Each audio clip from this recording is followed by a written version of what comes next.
The book I want to share with you is called Stepping Heavenward by Elizabeth Prentiss. Um, some of you may have heard of this. I had not until probably about a year ago. Um, it's actually through a podcast that I listen. Some of the presenters of the podcast had shared some books and things that they would recommend reading, and this was one of them. Um, and Elizabeth Prentiss actually lived from 1818 to 1878. So this book was written back in the 1800s, and it's written in the style of a journal. When I first read it, I read it on Kindle, and I had not read a blurb or really read anything about the book, and it took me it took me a little bit into it to figure out what was going on. But it's a fictional book, but it is written in the style of a journal.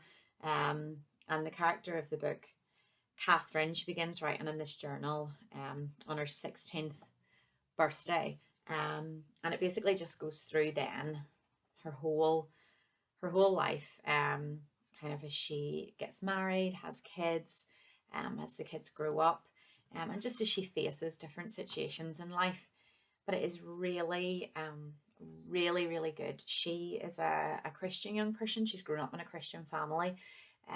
But as she writes in her journal, it just really lets you sort of in to see that inner struggle that I think we all face at different stages in our lives. Just that struggle between our flesh and our spirit, and just knowing what we want to do. And even, I guess, just like Paul says, so often what we want to do we don't do, and what we don't want to do we do.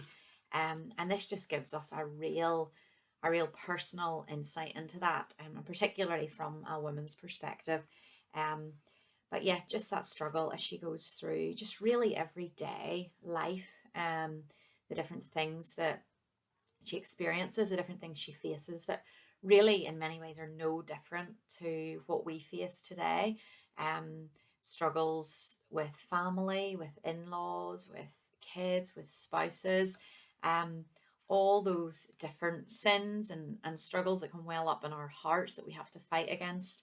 But yeah, as you read through her journal in this, it's just really encouraging to see her growth in Christ. And I think it encouraged me as I could kind of look back and just see that actually, like her, there has been a similar growth in my own heart. And none of us are perfect, and we will never be perfect this side of heaven. But I do think this book is just such an encouragement to see that even when we still see and struggle with our own sin, as we do look back in our lives, we see God at work, and we see him changing our hearts to make us more like Christ.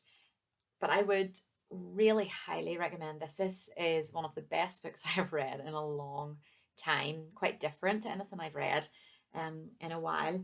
But the language is slightly older English, but it has been modernized to make it easy enough for us to understand. And as you get into it, I would really give it a chance. As you get into it and begin to kind of get used to the language, get used to just the format of the book, and what she's trying to achieve through it, it is really, really encouraging. And it's just nice to feel like we're not alone, that we're all on this same journey. We are all on this journey of sanctification. And yeah, this is a really helpful, really encouraging, really challenging book. And I would love for some of you to read it and just to experience that challenge as well. Thank you.